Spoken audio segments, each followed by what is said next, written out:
Alrighty, bow hunters, welcome back to another episode. I'm sitting here online with Mr. Colin Gair. Lovely to have you here, mate. You are from Outlaw Custom Bows. I'll get there. I've visited Yep. you a few times on my way back up from Grant's Block. It's been nice. We stopped in, met up in maybe in Varel the first time, and then the second time I actually came out to your house and had you design up some incredible custom bows for the girls. And they are so blown away with them, dude. They freaking love them. They are like literally just obsessed with them. We only had little toy bows for them beforehand. And so getting home with these, I'm like, look, these aren't toys. Like they're bits of artwork that we need to look after. Yeah, they're a bit of an upgrade from plastic and elastic, but no, it's awesome that they're keen on them. Man, they love them. Previously, we used to shoot at the freezer. I'm like, we can't do that anymore. We have to use the target out the back in the backyard now. You don't. No, you definitely don't want to be shooting at the freezer or anything inside with those ones. No, yeah, it's a definite upgrade. But yeah, I did post some pictures of that on my socials. It is beautiful. Can you explain the woods that you use, the purple inlay that has on it? What is that? So those bows were several layers that I put together in the riser or the handle, whatever you want to call it. The purple timber that is in those handles is actually a timber called Purple Heart, and it comes from South America, but you can purchase it in specialty timber supply stores and things like that over here. And because the girls like purple, as you were saying to me in our messages, it was an easy choice to whack Purple Heart in for them and make them a bit special for the girls, to have something that they can really be proud of when they're shooting out with you, and hopefully you can get your missus into it as well at some stage. She's and do it as a big family thing. Yeah. Actually, the original recurve bow that I gave to her. I said, you can use this as much as you want. And she's like, oh, really? Like, she's actually keen on it. It's just pretty much since I got into hunting, we've been pregnant or had kids. Or like, she's been breastfeeding or whatever. So we're on the back end of that now. And she's somewhat interested. So yeah. No, that's cool. I just can't have it too interested, It needs to be my thing still. You don't. Well, the funny part about that is she'll probably be a better shot than you, quicker than you. Oh yeah, 100%. Because the ladies tend to learn faster than the blokes do because of the ego. Yeah, same with shooting, right? It was we actually did some clay pigeon shooting. Oh, it must have been 6-7 years ago now. And yeah, man, she just pumped it. She did so good at it. I think we were doing 10 shots each at a time. I think she did like 9, 9, 10, 10, 7. Like, she just had a blowout on the very last one that she did. But yeah, she crushed it. So you have to look out for that. Yeah, that's right. That's why I behave myself as well. Yeah, that's it. Gotta be good. Otherwise you won't be let out bush. Exactly. Oh, so sorry, go on with the bows. So yeah, they were Purple Heart for the main section, and then I decided to put in a little accent through as a stripe, just a straight stripe. And those accents were just hoop pine, which is the same as what the cores and the limbs are. And then a very, very fine pinstripe of those were silky oak. So it's a very, very fine pinstripe of pink silky oak on either side of the hoop pine, just to make it as a dressy accent stripe through the risers. And that combination is pretty much like a stock standard riser that I do in all my custom work. If people do want accented risers, that straight combination of pinstripes in a 3 is one that's pretty common and pretty popular. Yeah, dude, I absolutely love them. They literally are like, I always think of custom bows as like a piece of art form. It really does. It just looks like it's such a pretty come together of the wood, the way that you make it look, the way that it actually pieces together. I love them as a flat bow, let alone even when you're actually strung. Like when they're unstrung, they're just laying there. It just looks nice as well. But yeah, I'm absolutely stoked with them. The girls are absolutely stoked with them. So I want to say thank you again for that.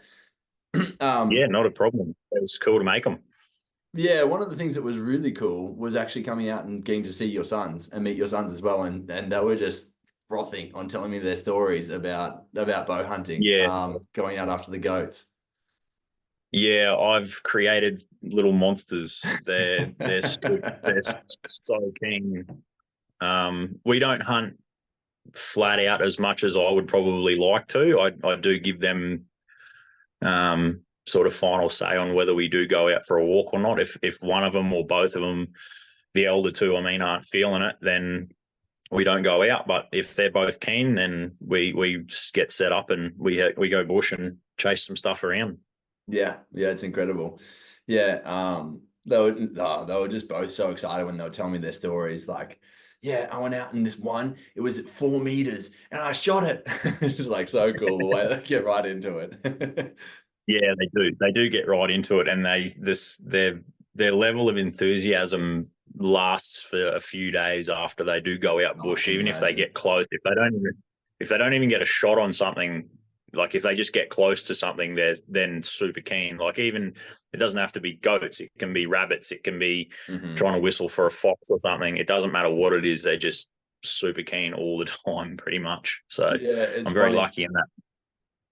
Very lucky in that regard. Definitely. I was going to say, when we were driving in, your eldest was showing me all the places that he's hunted before. He's like, oh, and here, this is a really good place for rabbits. We actually often come here like just on nightfall or first thing in the morning. He's like, so good for rabbits. And then he's like, we were driving through, he's like, and around there, that's where the goats are. It's just, it was cute. Yep. Yeah, no, they know all the spots, and they'd practice. You know, I get them out in the yard. I sort of showed them a few things, and it got to a point where I'd park the ute next to where we shoot, and one of them had set up behind the corner of the car to start, and I'd cut out a cardboard silhouette of a goat and say, righto, there's the goat, and then I'd get the middle one to tell the older one what the goat was doing so they could practice actually stalking in close enough to get a shot.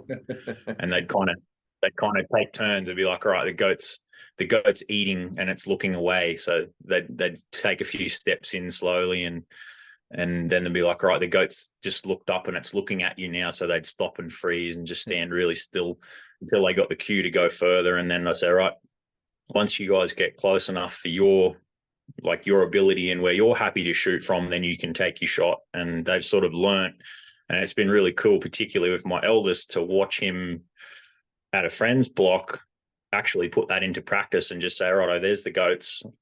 I'll let you go and see how this goes. And he's actually, taken to it really well, and he stalks really well, probably so better than I do. So, I mean, it helps that kids are so graceful as well, right? And probably no fear. Frontal lobe hasn't developed, helps. But yeah. It definitely helps that they're half my height. Yeah, yeah, that too. Just cruising through the grass head high, and they can just duck and disappear completely. So that definitely helps. It takes a lot more effort for a full-grown man to drop down and get hidden in that grass, that's for sure. That's right.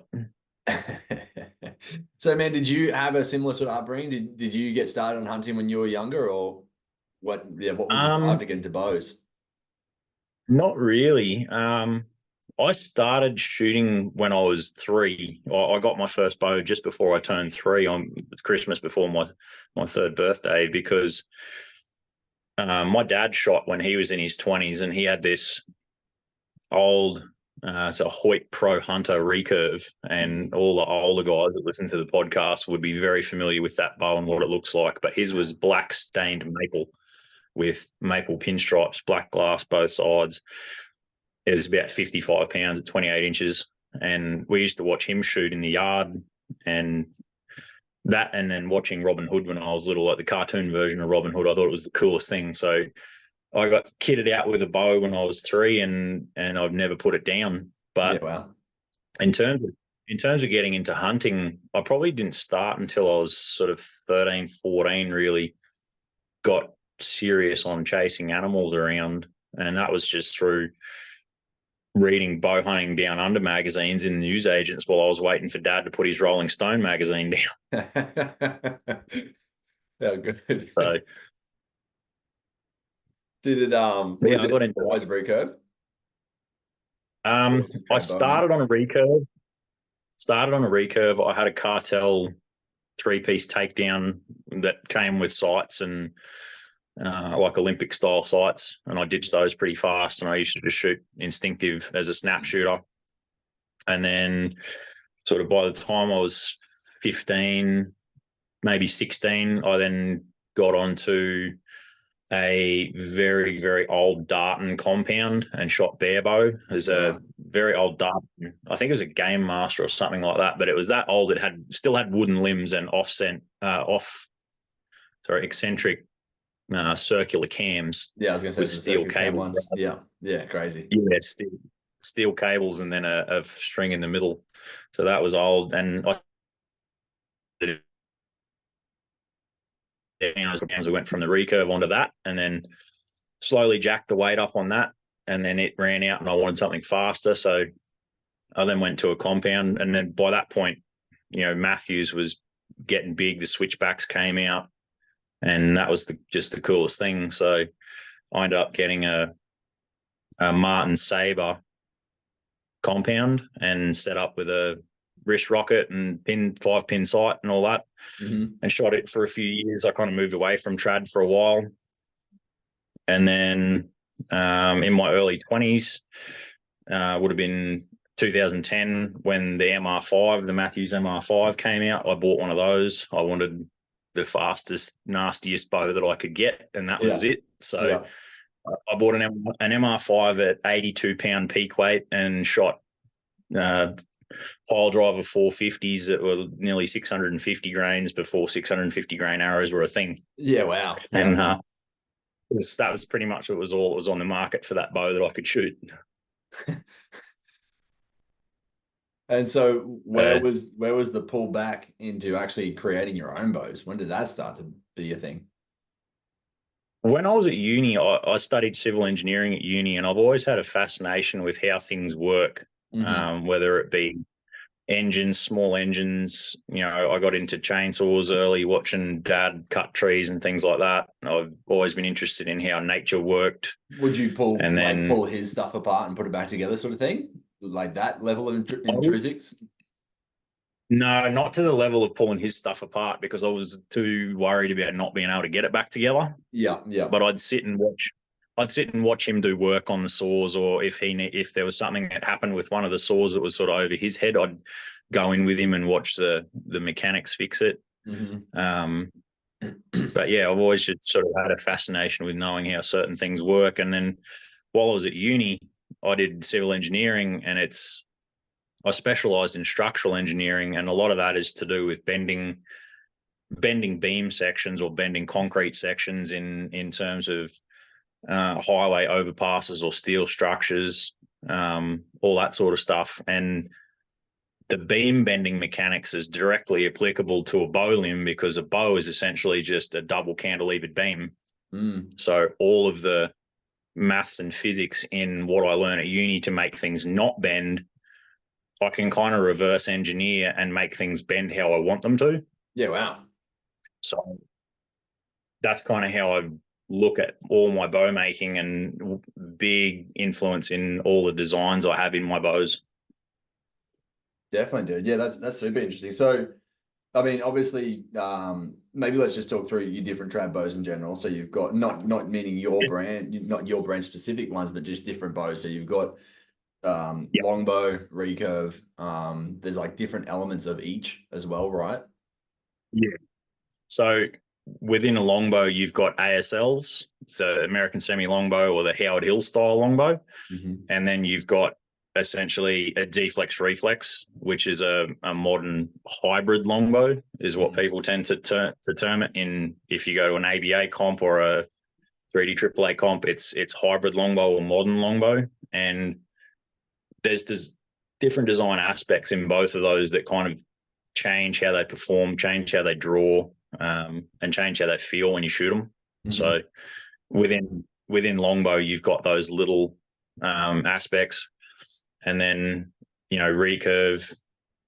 A lot of recurves are pretty standard sort of recurve, and then now they're bordering or going into super curves. What's the engineering? What's the difference of the super curve? So a standard recurve might have, say, 2.5 inches of string after the knock contacting the actual recurve itself in the limb. Yep. A super curve would have a very large hook section at the end of the limb, and it might have 4 or 5 inches of string contacting the recurve. So much more string wrap around the recurves. And because there is so much string wrap and the tips are so much further forward in those big hooks, it brings in a lot of stability issues that have had to be overcome. And those nowadays are overcome using the material selection. So you see carbon fiber, 45-degree carbon fiber is a big reason why super curves can even be created, because you don't have torsional stability in unidirectional fiberglass. Yeah. Okay. Yeah. So yeah, I've got a few of my recurves here. I can kind of show you the difference between like a standard recurve, a static recurve, and then a almost super curve. So this is one of my. This is a peregrine. So the knock is at my fingers here. Yep. And that point there is where the string leaves. So how far is that? That's what, 4 inches, 5 inches? It's probably 2.5, 3 inches tops from the knock to where the string's off. So that would be counted as a typical recurve, you said? Yeah, that's more like a typical recurve. This one is the Taipan. It's a static recurve.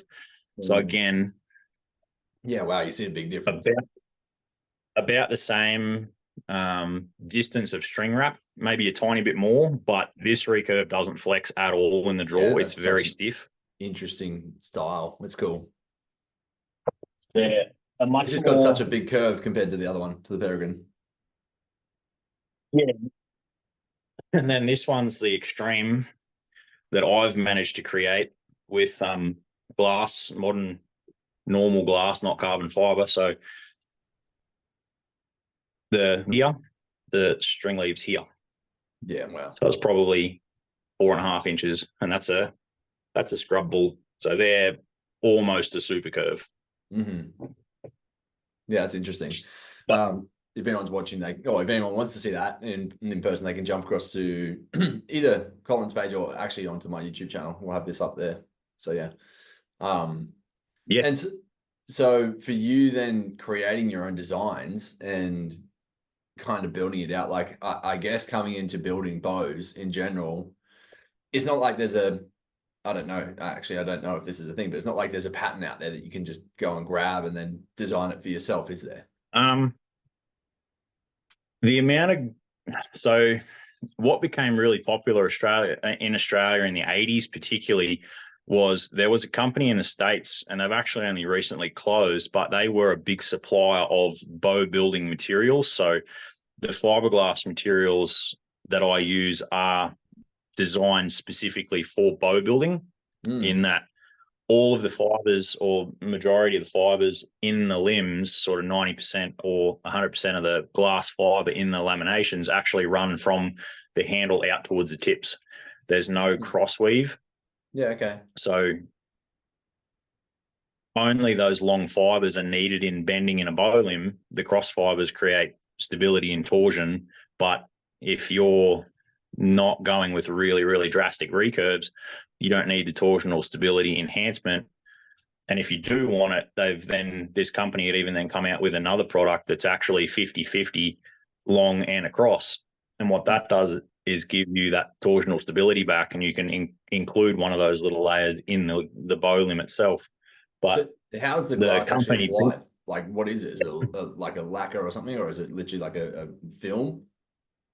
It's a layer of, so all the glass that I use is 40 thou or 50 thou of an inch thick. Mm-hmm. So a mil or a mil and a bit. Yeah. And everything that I build is 40 mils wide. I don't use 50 mil wide glass because it means creating wider, heavier forms. Mm. So all of the glass that I use is 40 mil wide, and it comes in a length of 40 thou thick and 40 mils wide and 72 inches long, or you buy it in a giant roll and cut off what you need as you go. And that's specifically designed for bow building. And does it in the roll, is it just like a big long roll of like tape? Essentially is what it kind of is. Like what's comparative to it? Yeah, if it was in a roll, it would look like a giant roll of tape, Yeah, just okay. thick, very stiff. Yeah. And, you know, for a roll of clear 40 thou glass, it's nearly $1,200 Australian now to Oh, get a wow. roll. Yeah. And that roll would be 100-meter length. Mm-hmm. Out of 100-meter length, I could get between 25 and 30 bows out of it, Yeah, wow. just And depending on how long the bows were. and that's the same with the cross fiber and straight fiber that they've brought out as well, the 50-50.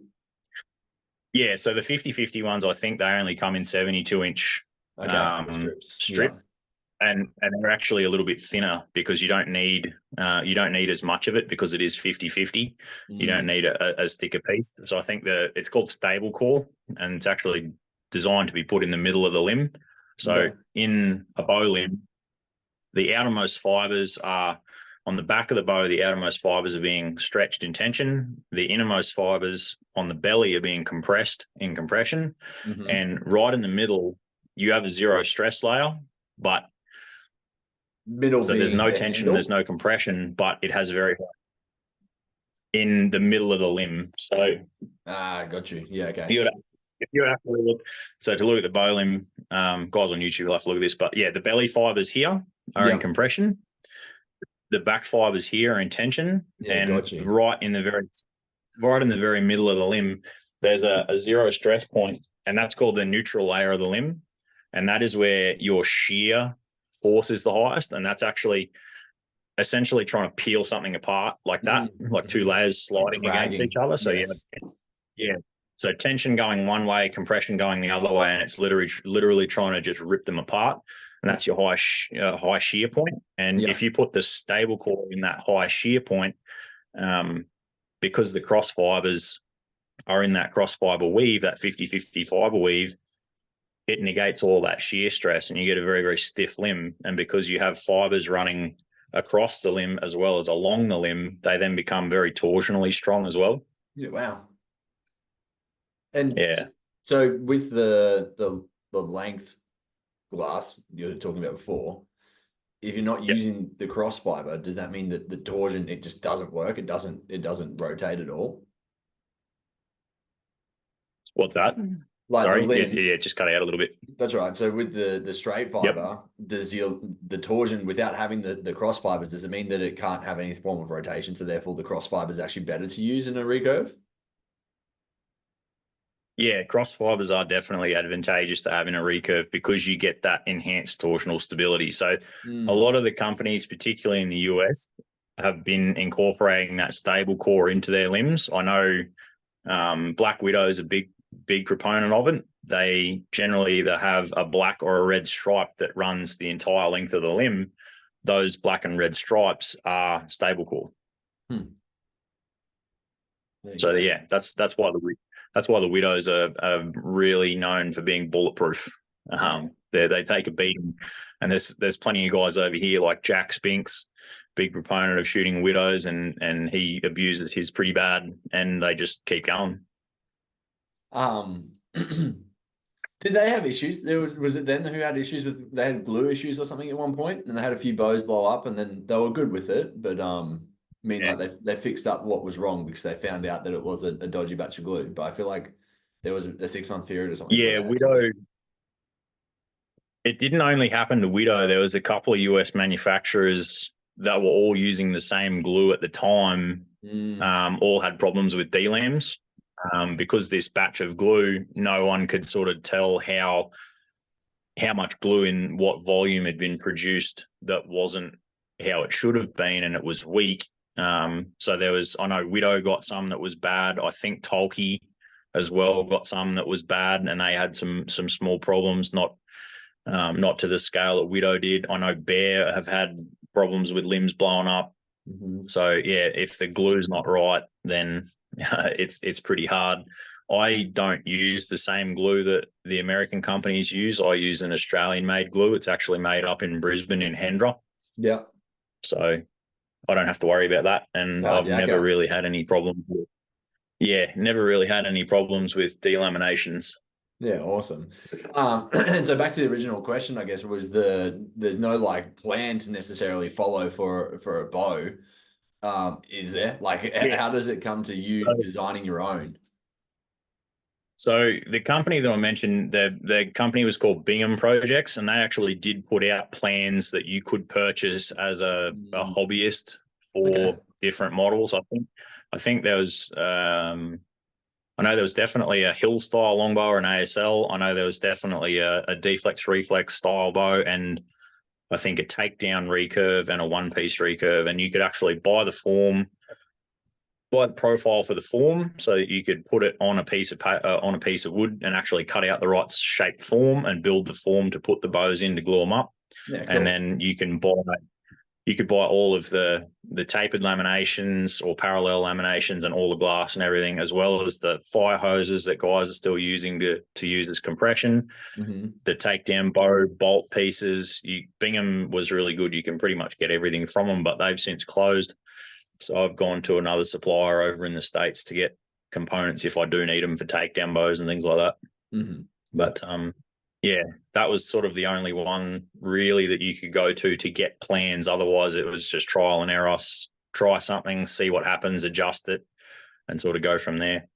And so then what influenced you to actually start trying to design and build your own?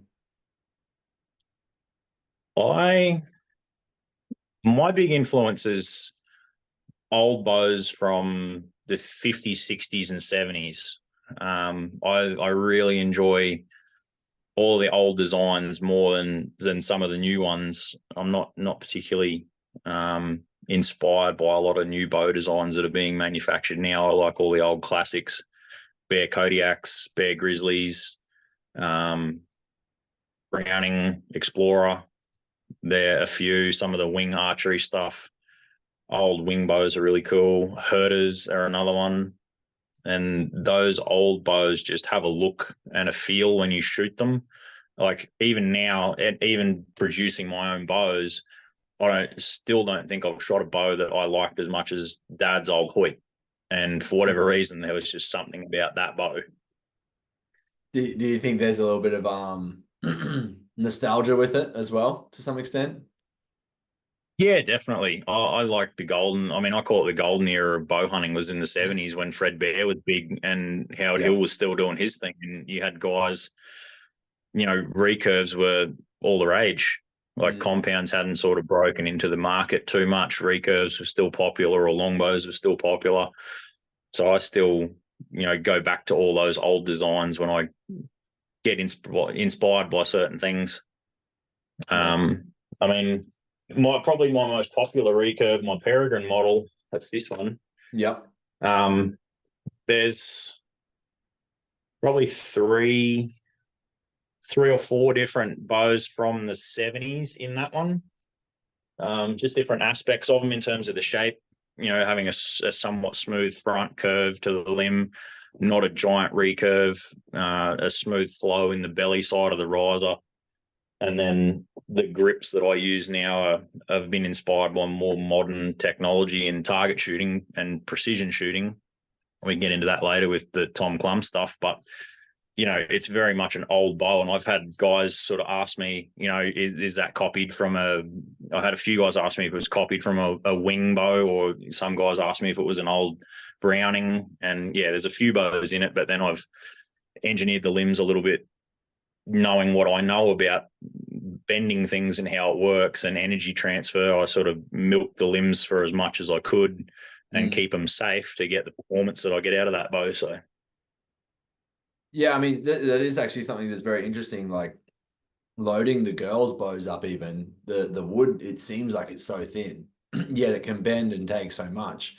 And so it's yeah, pretty interesting looking at it. Like I'm like, oh, is this thing gonna snap? Like, and it won't, but it's just so crazy to see how much load it can actually take. I mean, I've drawn back a yeah, fair bit as absolutely. well, and it's just like, yeah, it just keeps going. I'm like, oh heck. Yeah, those little bows, those little long bows, particularly the Howard Hill design, is a very, very strong, sturdy design. And those bows that the girls have got a max draw length that I put on them at 18 inches, but I'd had them out to nearly 24 on a draw board just to see how far I could push them. Yeah. And they just hold on. So it's pretty crazy what you can get out of 2 pieces of fiberglass and some wood in the middle if you know what you're doing with it. Definitely. And so with the bows that you like for instance, your Peregrine, for instance, like how far have you actually drawn them back to? What sort of testing have you done them? So I've had those back. I mean, at a reasonable kind of draw weight. If it's a 50 at 28-inch bow, I've had one of those back on a draw board to 32 and a half. Yeah, wow. So I've got them. It's kind of a trade-off because the higher you go in draw weight, the more you're pushing the material, no matter whether it's the glass layers in the back and front of the limb or the core in the middle of the limb. The higher you go in draw weight, the more you're pushing the materials into their limits. So if guys have got a 30-inch draw, that's what I've set as a maximum for the Peregrines, even though I know they can go a little bit further, up to a point in draw weight. And then if guys have asked me, I've got a 31-inch draw, can I get a 60-pound Peregrine made? I'll say, look, that bow's not safe to go that far, even though I know I can make one that would go that far. I'm not going to risk the longevity of the bow.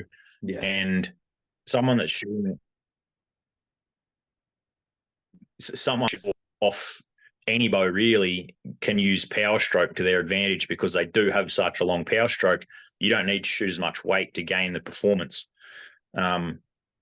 Someone that's shooting a 40-pound bow that's 40 pounds at 28 inches is going to get outshot every day using the same arrow by someone that's using a bow that's 40 pounds at 31 inches. It's the same draw weight, but because you've got that extra 3 inches of power stroke to push the arrow forward, you get performance. Exactly, makes a difference. Yeah, makes sense. Yeah, there was another question I had around that all. Hopefully it comes back to me. Hopefully it comes back. It'll come back. It will. It'll come back. And so then I guess playing around with your own designs and oh no, that was exactly what it was. So coming out with, so you say, okay, I'm going to build a bow that's let's say 28 inches, 50 pounds. How do you know exactly, like, I'm sure it just comes down to math to some degree, but like, how do you know exactly shape, how much you have to shave off of the wood, cutting it to exact size? So when you put the string on, there's going to be the 50 pounds drawn back, for instance. Like, how do you kind of equate to that? So, with every model that I have, they've all gone through a prototyping phase, and some of them get out of prototyping faster than others. I think my emus were out of prototyping probably the fastest, because by that point I had my head around how I wanted the limb to work, and it's a very simple limb in itself. It's not like a recurve limb; it's more a straight limb longbow. All my bows have a prototyping stage, and once they come out of prototyping, I then have essentially in engineering what would be a model, a working model, and then that becomes the bow that I use to scale every other bow that I build off. So it's like a mold, essentially. You just building to. It's essentially like a mold. So I use force scaling laws. We learned about force scaling laws when I did engineering. It was something that we used in fluid hydraulics to go from a small model up to life-size forces on water. So we had to learn all the force scaling laws, and because I'm scaling through force, it's cubic functions, so nothing is linear. So to double the draw weight of a bow, you only need a fraction of it. You don't need twice as thick. You only need a small fraction of it. Because each incremental jump is an exponential jump, essentially. Yeah, it's a cubic function. So it's essentially, and then with that, then as well, you can, if you double the width of a limb, you're going to get twice the you do get twice the resistance.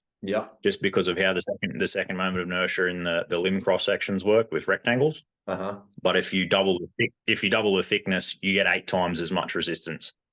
Wow. So if I had a model, essentially a working model bow that was 20 pounds, and I doubled the thickness of the limb, it would then be 80 pounds.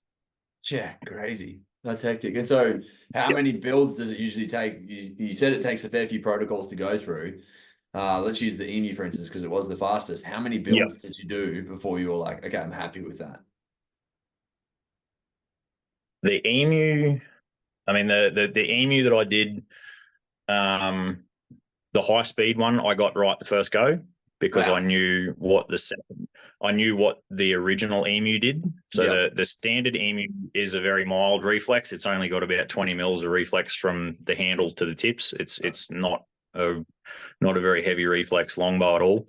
Mm-hmm. The high speed Emu has about 60 mils of reflex, Mm-hmm. and I'd played around with shapes of reflex curves, looked at old versions of hill style bows and how they were made and reflexed and what the limb profiles in those were when they were strung and drawn.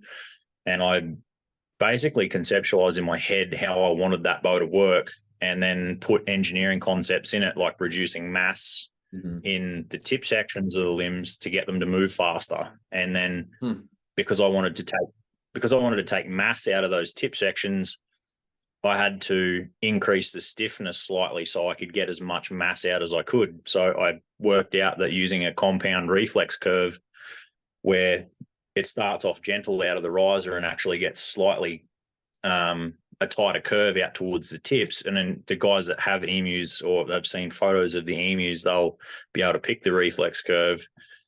That allowed me to really knock a lot of mass out of the limb tips, and that's why that bow shoots so fast.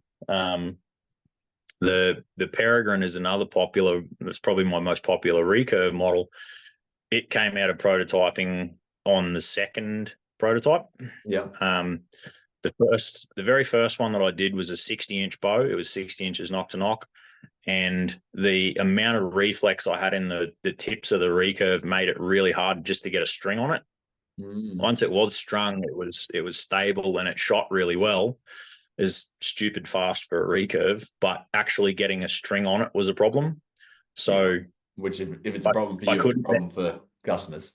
Yeah, that's exactly right. I couldn't then Yeah. market it as something that average Joe could go out and buy because they just blow them up straight away Yeah. if the bow flipped on it trying to get a string on it. So, I did a little bit of back engineering on that one and actually went to a shorter bow with a shorter riser, a little bit less reflex, and I only lost about 4 feet per second Yeah. Wow. from the original prototype down to the second rendition of it. I was going to touch on this later, but it's actually a good point to come in on is you actually have had people online kind of question it. They're like, how do you do it? How do you get it to be that speed with the Peregrine in particular, right? Yeah, I cop a lot of flack for that one because people just don't believe that it can do what it does. But the guys that have them, they are really the ones that know what they do. Mm. That the original prototype I shot through a chronograph. The original prototype that I made was 65 pounds at 28 inches, and that bow shot a 650 grain arrow at that 28-inch draw at 196 feet per second, which is about 15 feet per second faster than most recurves. Yeah, wow. And then when I redid the prototype to the second prototype where I made it a little bit safer and easier to string, that was consistently at 191. So what you said the first one was? And 196, and it went down to 191. So I lost 5. Yeah. And so talking about recurve wise, like that is a fair difference, right? Meaning even the 10 feet per second is a lot. Yeah, 10 feet per second in a trad bow is sort of the difference between like a 20-yard point on and a 27, 28-yard point on. Yeah, okay. My Peregrine that I shoot is 57 pounds at 29 inches. I draw 29. I'm shooting 560 grain arrows out of it, and they're nearly full length. I think I had to cut an inch off. So they're nearly a full length 250 spine shaft, and I have a 38 meter point on with that bow. That is crazy. Yeah. And that's shooting 3 under, not even split. If I was shooting split, it'd probably be like a 60-yard point on. So, dude, that's insane. Yeah, it makes close shots more a grip it and rip it sort of situation. You don't want to aim so much; you just let stuff happen on the close ones. Yeah, definitely, which is crazy because you're obviously usually pretty close when you're doing the trad hunting as well, right? Yeah, that's it. I don't. It shoots so fast and flat out to 20. You don't really have to think about drop. Yeah, okay. It's pretty much just point and go, which it can be a good thing, but at the same time, it can be a bad thing when you're a snap shooter trying to get out of being a snap shooter. Definitely. So, inspiration for the bows. We've got the emu, which is you come in the standard and the high, and then you've got the mini mu, which is essentially the small version, the kids Yeah, version, the one that I got for the girls. that's right. So the emu, I always wanted to have like a hill style longbow. I figured like I like simple longbows. I don't really steer towards the deflex reflex style of longbow. I'm a sucker for the classics. I liked old English longbows and medieval warbows and stuff like that. And the Yeah. hill style design is just it's just that nice classic simple curve in the limbs. Just looks elegant. And The medieval bows, being that they're sorry to interrupt, but you made one recently, and I think you said it was 90 pounds or 110 pounds or something. so I when I started bow making, I actually got really inspired to make bows by a young guy at the time. He's 3 years younger than me. He's a young Canadian fella. His name's Jake Fenwick, and you can look him up on YouTube. His YouTube is Agincourt Warbow, and he actually made a living when he was sort of 17 as a bow maker, and he would build warbows, English style warbows, for 6 months of the year while it was cold in Canada, and then he would head off and go tripping around Europe and see the country, see the world while the weather was warm, and then come back and make bows again for 6 months. Yeah, wow. And I was actually, while I was at uni one night, just scrolling YouTube between doing assignments and came across one of his videos where I think it was 120 pound English longbow, and just watching him send arrows down this field. my little helpers are here. Hey, boys. Come in Yeah, for some I food. just watched him. I just watched him shoot this bow, and I was just inspired. I was like, I want to make those. Like, they look cool. I want to be able to make those. Yeah. So when I started building bows originally, the war bows was the big inspiration because I wanted to get into that style of shooting and that style of using them. Mm-hmm.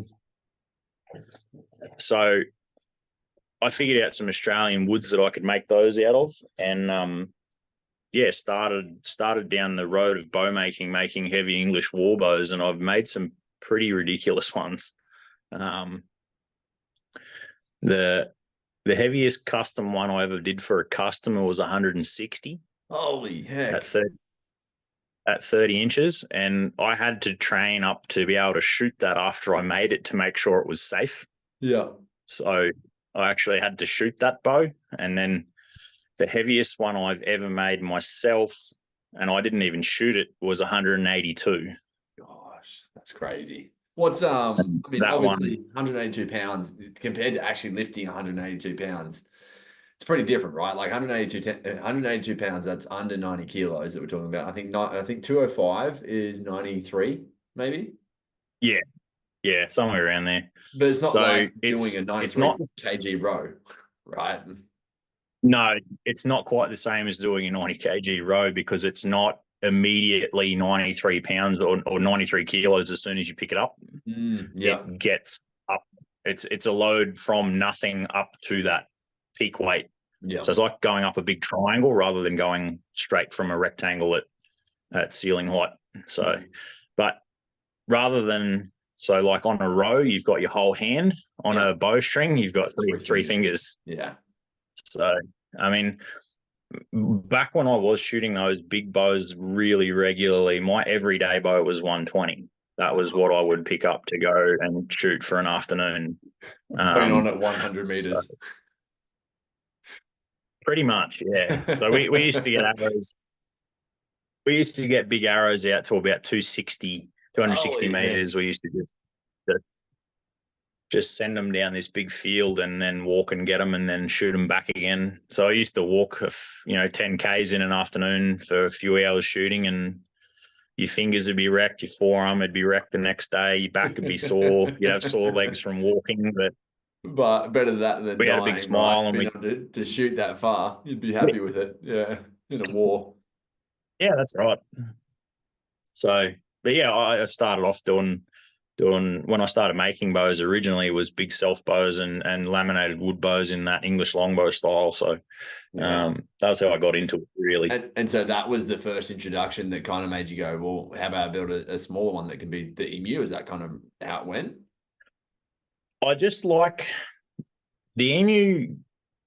I wanted to have one of those classic longbows, and the hill style ASL is really the classic longbow from that golden era of bow hunting. And anyone that talks about archery generally knows who Howard Hill is and how good a shot he was. Mm-hmm. Howard Hill was one of those guys that could definitely shoot big draw weight. His bows he hunted in Africa were over 100 pounds, and he's shot elephants, giraffe, rhinos, all that stuff with those big bows. But yeah, I wanted to have one of those classic longbows in my lineup, and then I wanted to get a name that kind of fitted it. So, Australian animals, the emus are pretty tall, but pretty speedy and not really to be underestimated, I guess. So yeah, the name kind of seemed fitting. But yeah, all the bow models, the names that they get's kind of matching the personality of the bows. Like the Peregrine got its name, the Peregrine, because of the speeds that it can put out. Yeah. They just kind of fit. Yeah, I like it. I love the namings to them. Which I'm actually intrigued on. We'll get there, but I'm intrigued on the drop bear. But firstly, is it the Goshawk? How do you pronounce that one? So the Goshawk, that was originally, if anyone watching, probably the older guys, they would know what a K4 Kodiak might look like. So the original Kodiaks and Grizzlies that Bear Archery were producing in the 50s were actually a static tipped recurve bow. Okay. And so still a recurve bow, but more like someone's has turned a Howard Hill longbow into a recurve by putting recurves at the ends of the limbs. And the Goshawk was one of those, or is one of those styles of bows. But a friend of mine that some of your mates like Adam and Scott Johnson have had dealings with, Perry Jackson, he was a big inspiration and a big help to me while I was learning to make bows. He is a bow builder, right? Yeah, he's been a bow builder he's been a bow builder for 35 years. He's been building bows. He knows. Perry doesn't look at a piece of wood, and if it's an easy looking piece of wood to get a bow out of, he won't touch it. He wants to challenge himself, so he'll find the gnarliest piece of wood that he can and see if he can get a bow out of it. Knots all through. That's it, sort of whatever else, right? Yeah. Yeah, knots and propeller twists and cracks and holes and all sorts. So that's Perry's style of stave. But yeah, he always used to tell me about this bow that he had when he was in his early 20s, and it was a folding bow. So it actually had a hinge in the handle rather than like a takedown sleeve or a bow bolt that some of the takedowns have now, the two-piece ones. It actually just folded up. No way. So you take the string off it and then forever connected just through a hinge. Yeah, it was just a hinge that you would literally open the hinge out, put your string on. As soon as the string's on, it's taut. It's not going to move. Yeah, wow. Had a little pin in it to keep everything lined up. Do some like structural, like it's going to lack integrity in the middle of it to some degree. All you've got to do is make sure that the hinge can cope with the tension in the front of the handle, because on the handle, the belly side of the handle, it's literally being forced together. Yeah. So as long as the hinge can hold up, the timber in the handle will hold up fine. Yeah. Okay. The only thing you don't want to do with one of those is accidentally cut your string on a broadhead or a piece of barbed wire, because they just they just flip back out. But yeah, he used to go to archery comps with that bow, and he'd pull his bow out of his backpack, unfold it, put the string on it. He had arrows that were takedown arrows. He could actually screw them or slip them with sleeves and sleeve them together like a fishing rod. No way. He'd shoot his comp and then take everything apart, put it back in his backpack, and then head off on his bike back home. So, the Goshawk got its name because I like that early 50s style recurve. They're really simple, cool looking recurves, and then having the fold in it.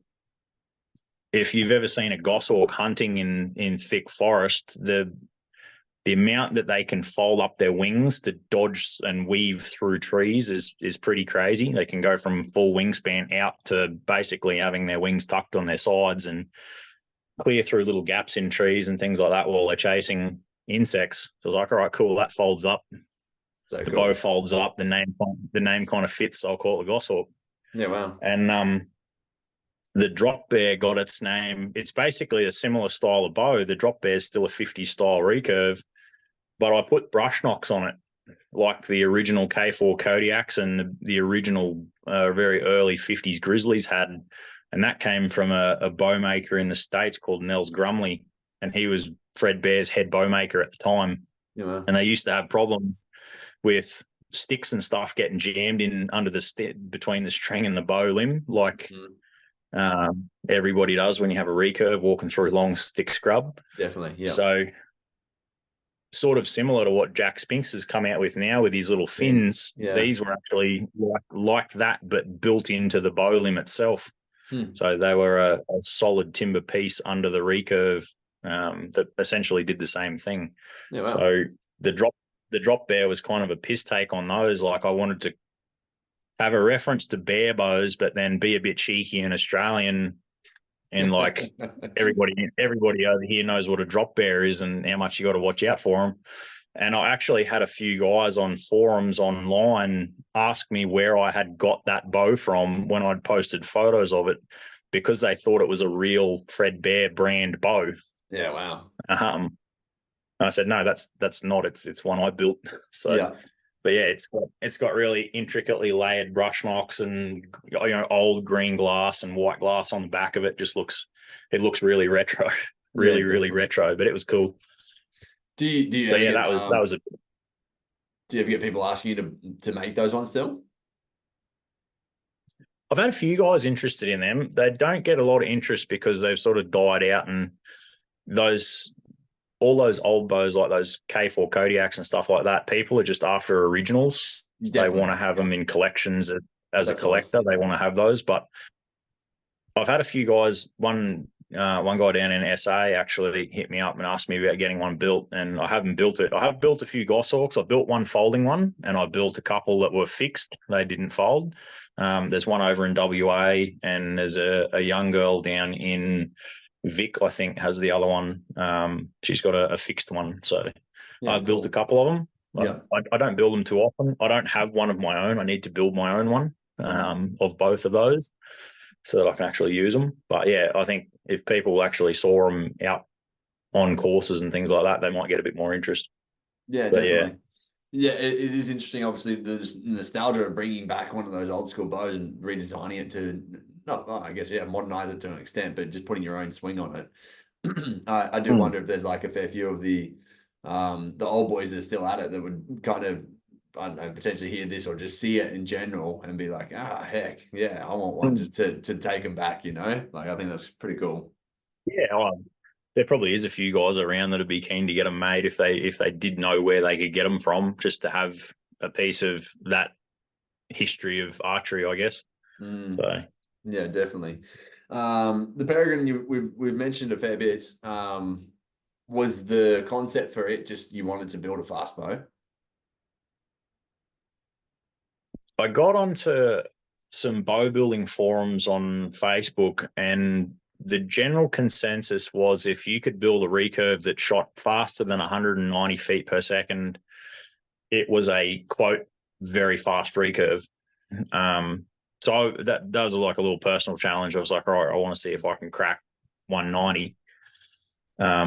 Just as a, can I do it? Do I have the knowledge there of, I was basically like testing my own engineering skill. Like, could I do it if I wanted to achieve that kind of pace, what would I have to do it? And it actually only took 3 pretty simple concepts to get that peak speed. And then the other thing was keeping older guys that are now, their health might be deteriorating or their strength's not where it was in their heyday, keeping those older guys able to still shoot with recurves, because having a fast bow like that, you can essentially shoot heavier arrows and then bring the speed back down to what a normal, quote unquote, normal recurve would be at, like another factory bow, say, something that's built that might not shoot as fast. Say you've got a recurve that's 40 pounds. Most guys, older guys, get down to around 40 pounds, but they still want to hunt. A 40-pound bow might shoot 180 feet per second with a 400 grain arrow, whereas a 40-pound peregrine is going to shoot 190. Well, now they're shooting 194, 196 feet per second with the most recent rendition in the model. But they can then shoot 450 or arrows even down at that 180 feet per second. And a 500 grain arrow at 180 is going to punch through pretty much anything in Australia that guys are going to want to put an arrow in. So you can shoot less draw weight. So Perry was a big influence on that because his health has deteriorated to a point. Just say that again. You said you can shoot less draw weight. Yeah, you can shoot less draw weight and get the same performance as other factory bows. Yeah, okay. Yeah, amazing. But yeah, Perry was a big influence on that because his health has deteriorated to a point where his maximum draw weight that he can shoot is only 36 pounds. So between the two of us, I built him a peregrine at 36 pounds at 28 inches. And I think it chronoed 360 grain arrows at 192. I think from memory, it chronographed 570 grain arrows around 165 or something like that. Yeah, wow. And it chronographed a 710 grain arrow at 140. All right. What's a longbow shoot at? What speeds for a longbow? Most longbows, Howard Hill style bows now are pretty consistently between 175, 180. Oh, okay. Factory stuff. Mine's a little bit faster than that. And there's other ones. It depends on the maker and it depends on the style. If it's a straight laid longbow, it might not shoot so fast. If it's been a little bit over engineered, it might not shoot so fast. But yeah, generally they're around that 175 mark, pretty consistently in the longbows. But the high speed got the name the high speed because it's a bit quicker again than most. It chronographs at 185 at 10 grains per pound, 28 inches, which is, pushing into recurve kind of performance. Yeah, definitely. Which guys, again, they have that smooth shooting longbow that they want to look at and they've got recurve performance so they can go to a slightly lower draw weight if they want to. So.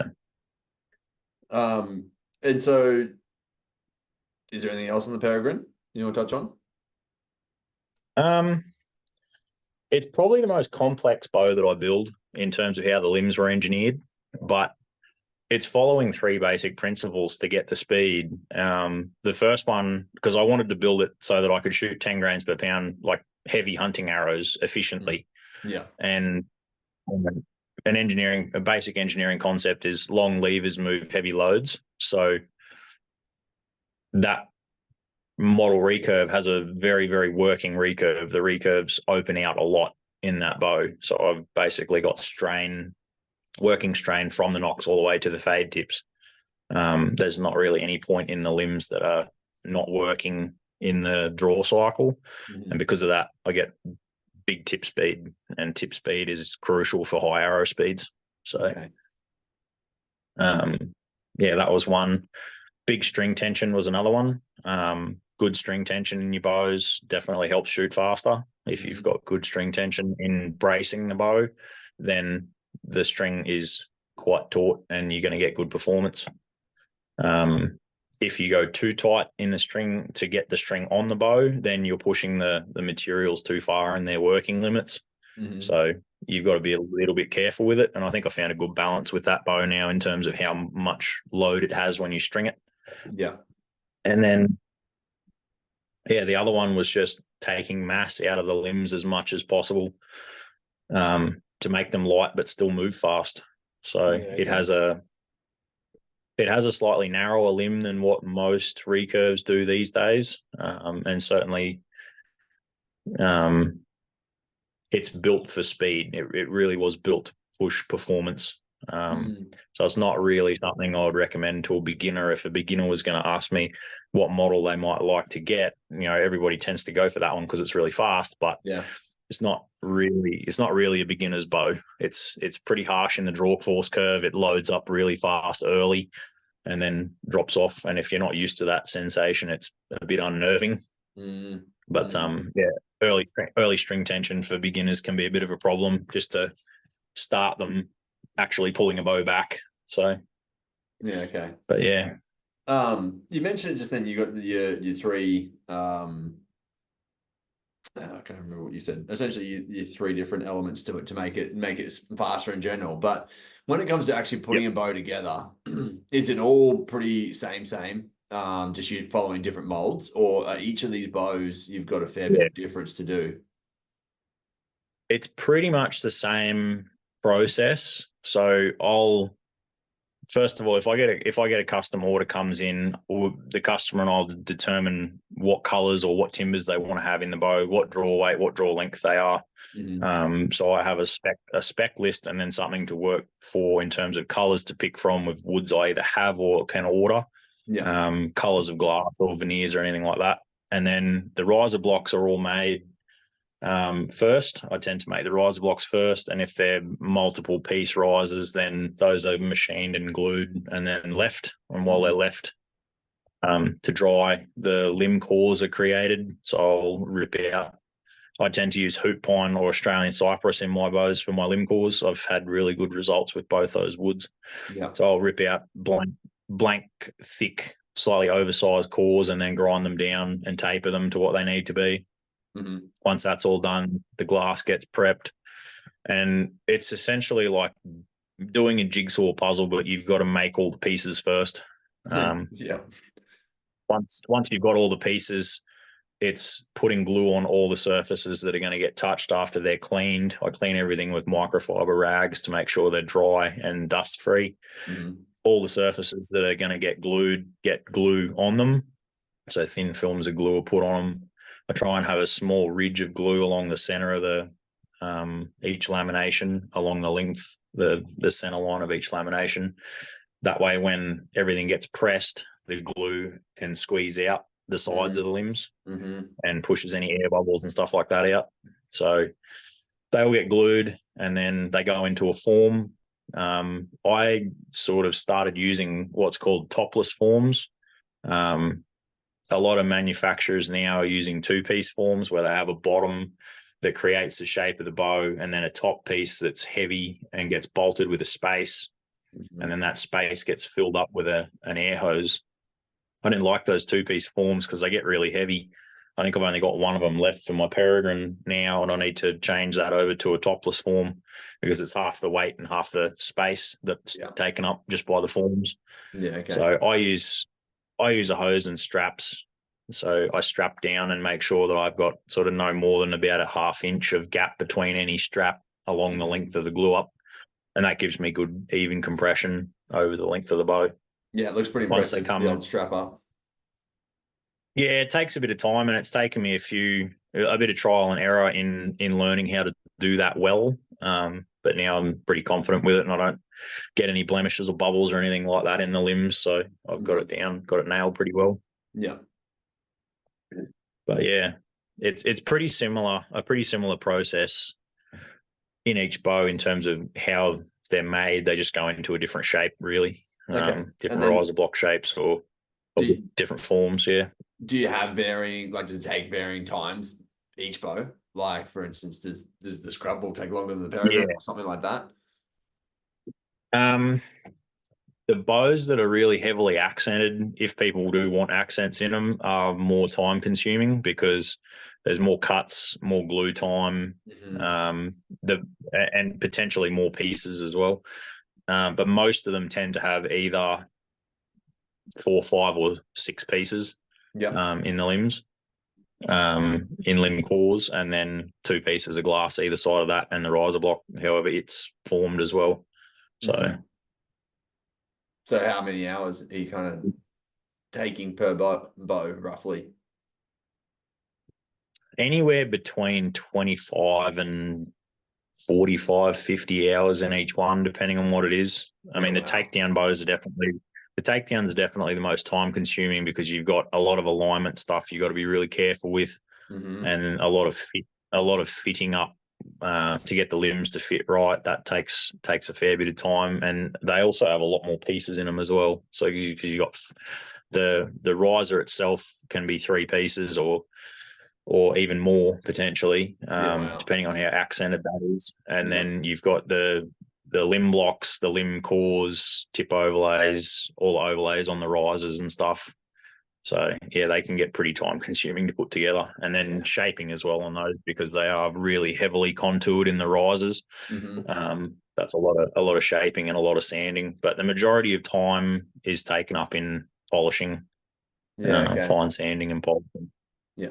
And that's all done by hand and hand sandpaper?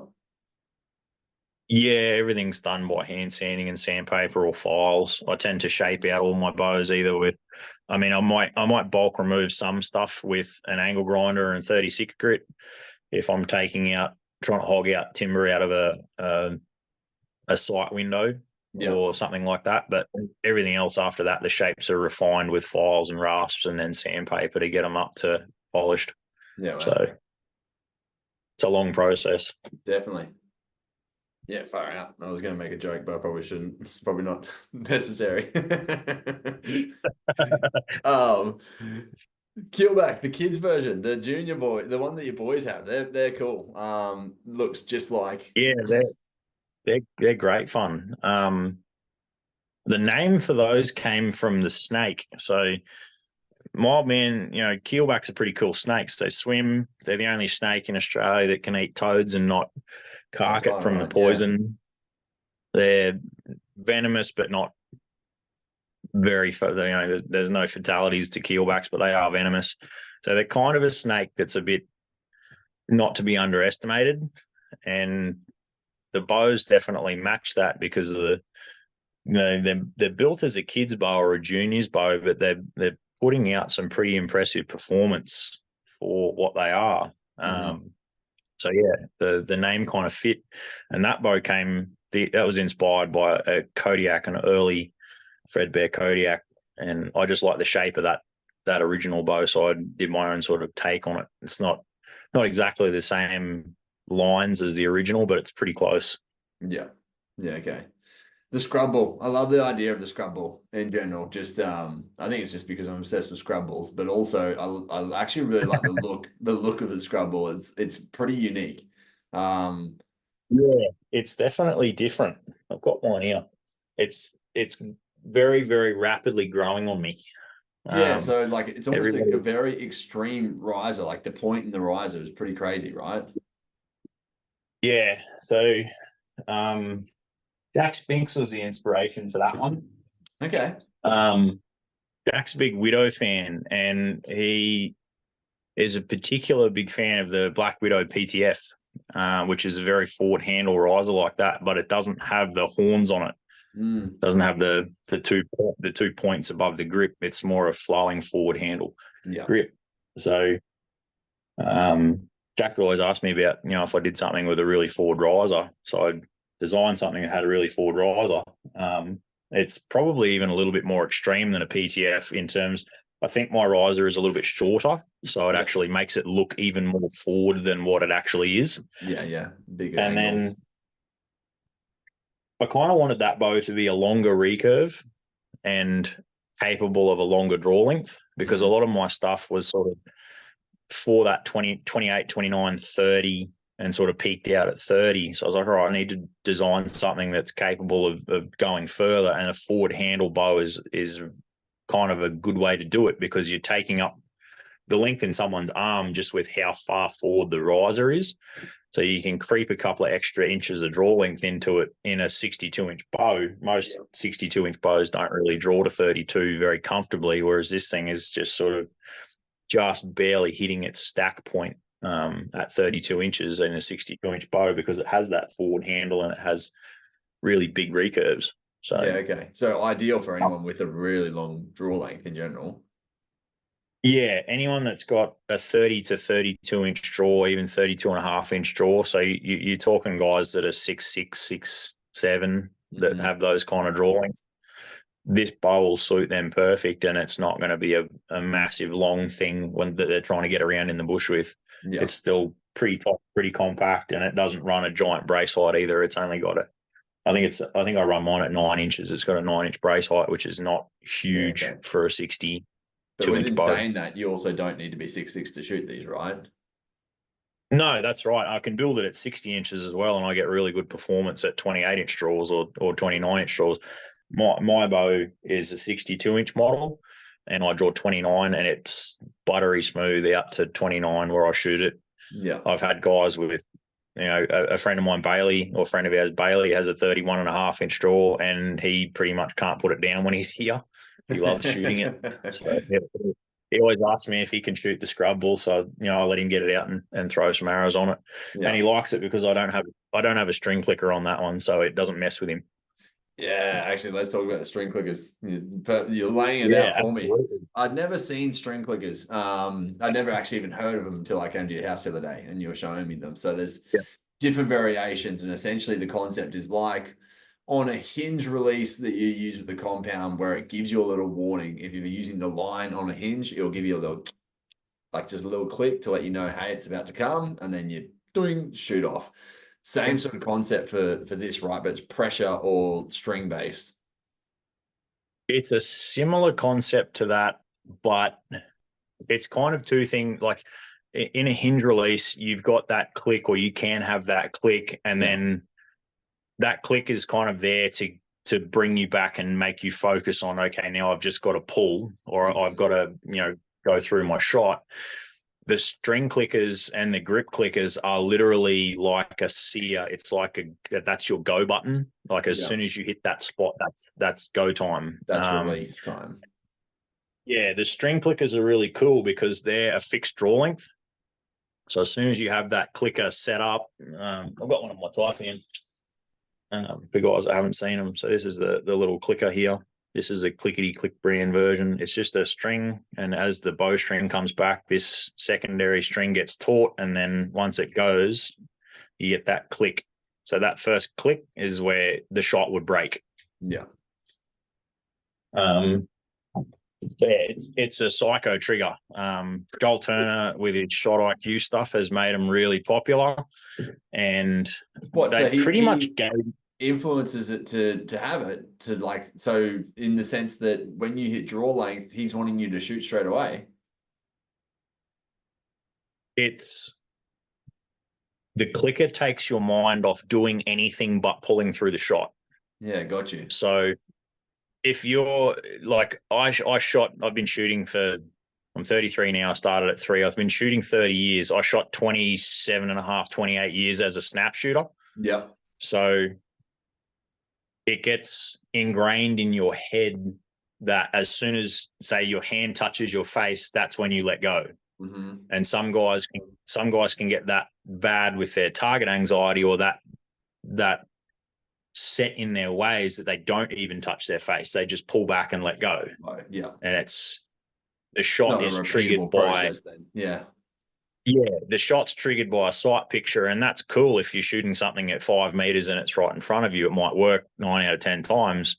But if you've got a shot that's 35 meters, it's not going to work too often. So having a set shooting sequence in terms of steps that you go through, and thinking your way through what each step is when you do your shot, that being the last one is literally just, okay, I've got my aim, it's there, the point's where I want it. All I've got to do now is pull until that clicks. And as soon as that clicks, the shot goes, and you never quite know when it's going to go. So it's like trying to get that surprise break in a compound release Yeah. on a recurve. Yeah, I do find that very interesting. I think the reason why is whenever I've used my hinge release that does have the little line in it that has a click to it, I always freak the fuck out and I do a big old throw around. I'm like, oh, it's coming. Versus when I use when I flip the moon around and use it without the click, it just straight pull through, and it's really nice as a process. And so for me, thinking about someone who's doing it even with a full, like, with full draw on a recurve, even like, yes, you found your anchor point, you just pulling. Even that to me feels like it would be too much of a freak out point. Like a dunk would be too much of something that could take you to, like, destroy your focus on what you're thinking of. I've had a few guys come here and actually work with me, and one of them, I won't bring up names or anything like that, but one of them was he's a good friend of mine. He lives in Toowoomba. He's a really good shot. Sorry. He was at the point where he was getting ready to give up shooting his recurve. Yeah, wow. Because his target panic was at a point that he couldn't hold his bow back. As soon as his fingers brushed his face, his arrow was gone. He had completely lost control of it.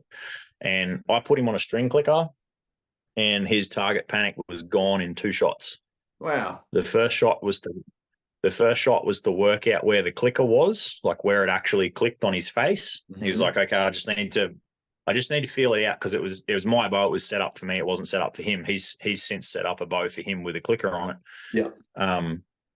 And he needed to figure out where his anchor was and actually get it to click. And I said, all right, on your next shot, like, now you know where the clicker is, you know what it feels like, you know what's going to happen.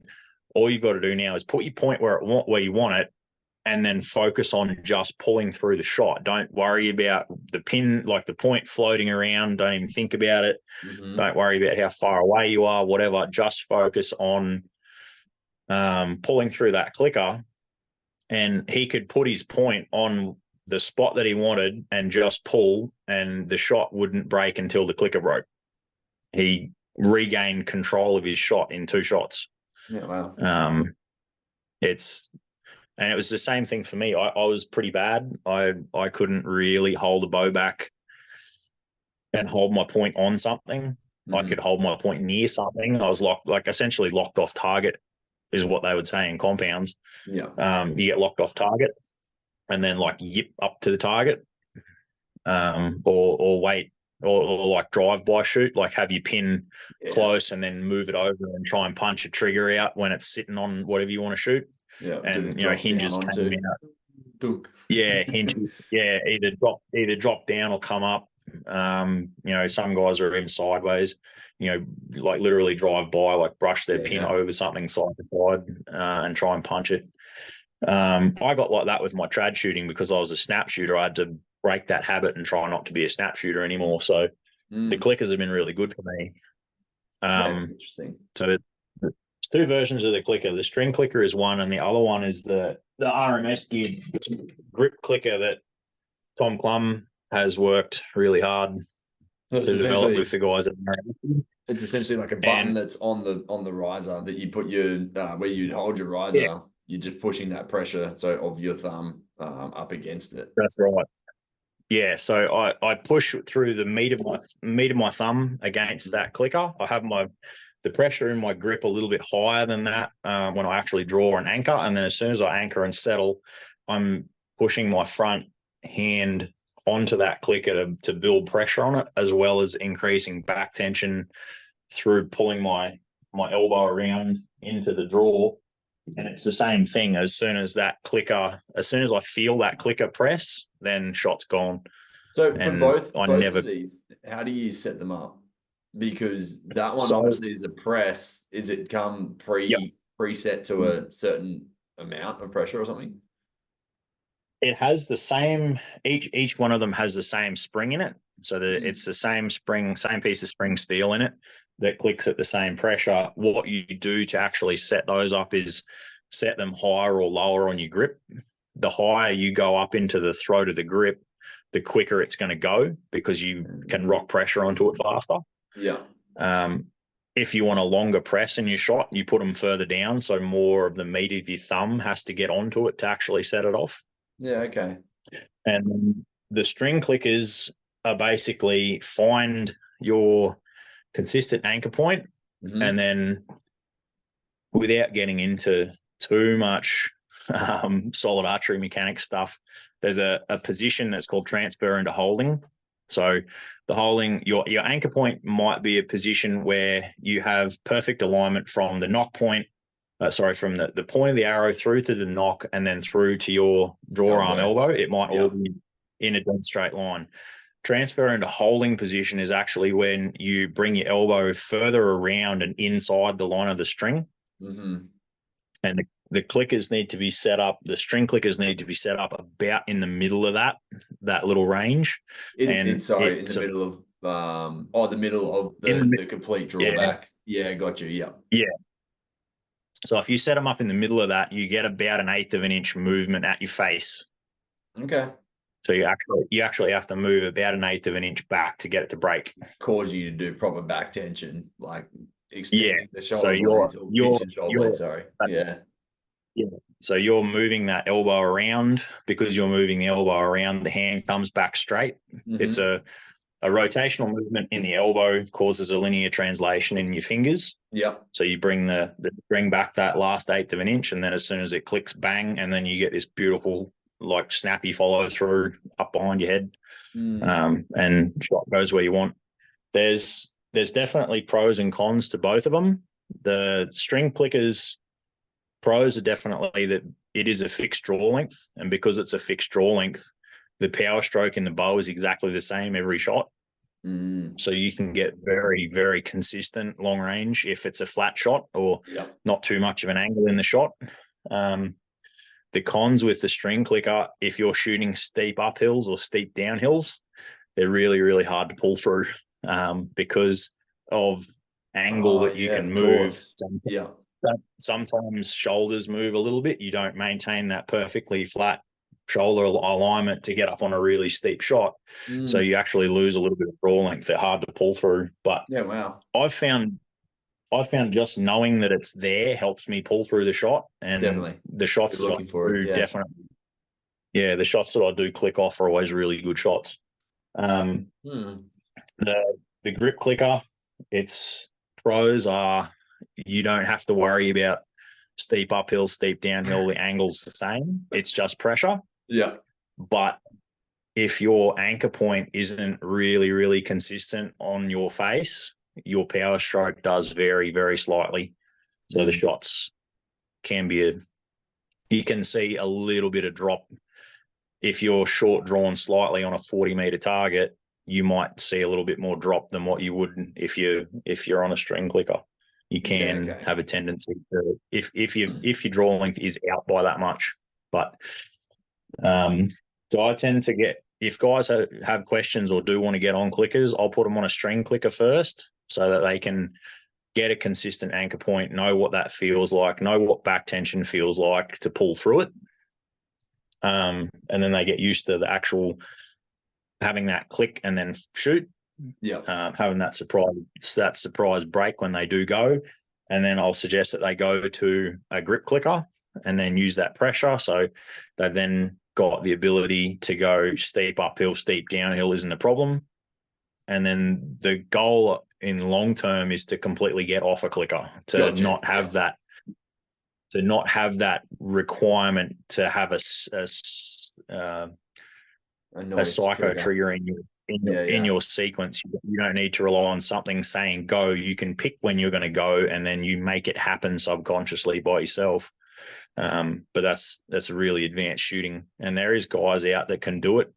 There's some guys up here like Dylan Smith is a prime example. His shot is pretty amazing in terms of his mechanics, and he does not have any target anticipation, target anxiety, whatever. He can just drive a shot and pull through it with really good back tension.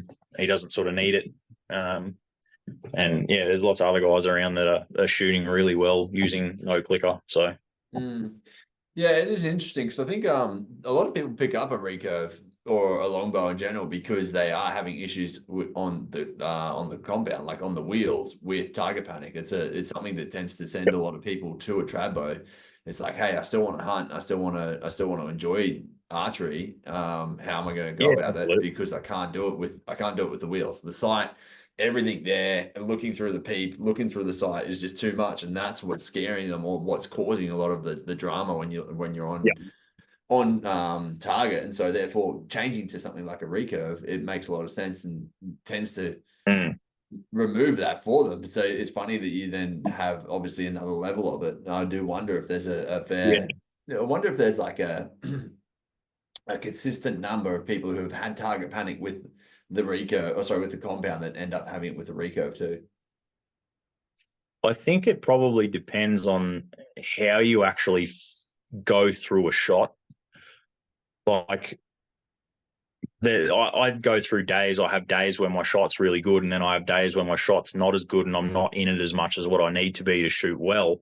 And then I have other days where, you know, depending on what's going on externally or whatever, and how much you can get your head into your shooting, if you do follow a really strict shot sequence, the target panic thing doesn't sort of tend to crop up as much. Whereas if you're just feeling, then it's not so much target panic, but just anxiety, like certain things, like even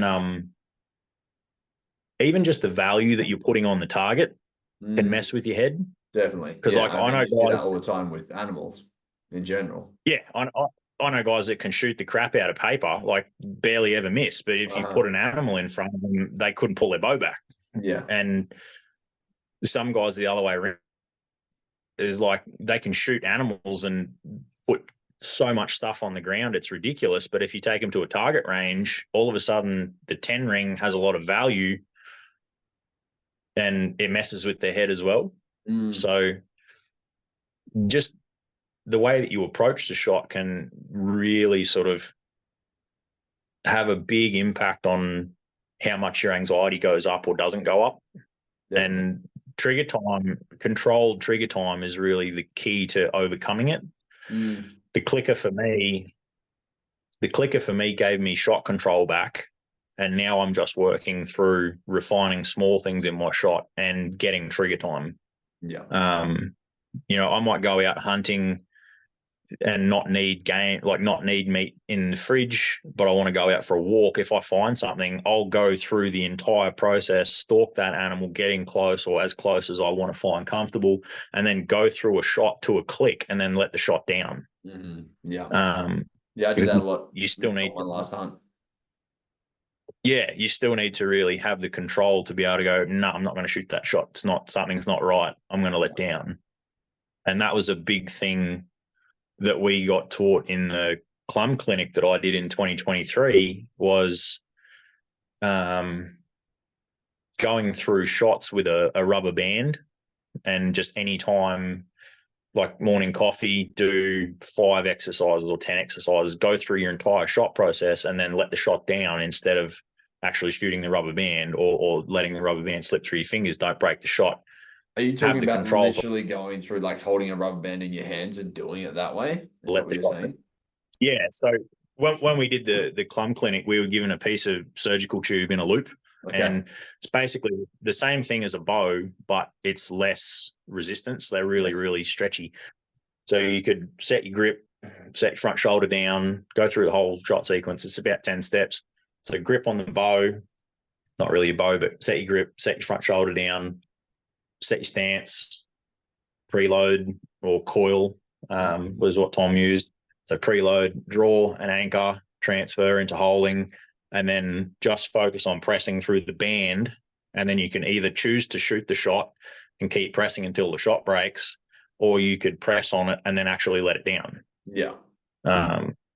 And having that control to let shots down when something isn't quite right is pretty important, especially when you're out hunting, because you might have you might be at anchor waiting for something to move its front leg, and instead of taking that first step forward that you want it to do, it turns hard quartering on and you have no angle.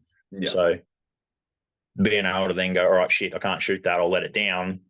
That's a big thing in bow hunting and precision archery. So yeah, definitely.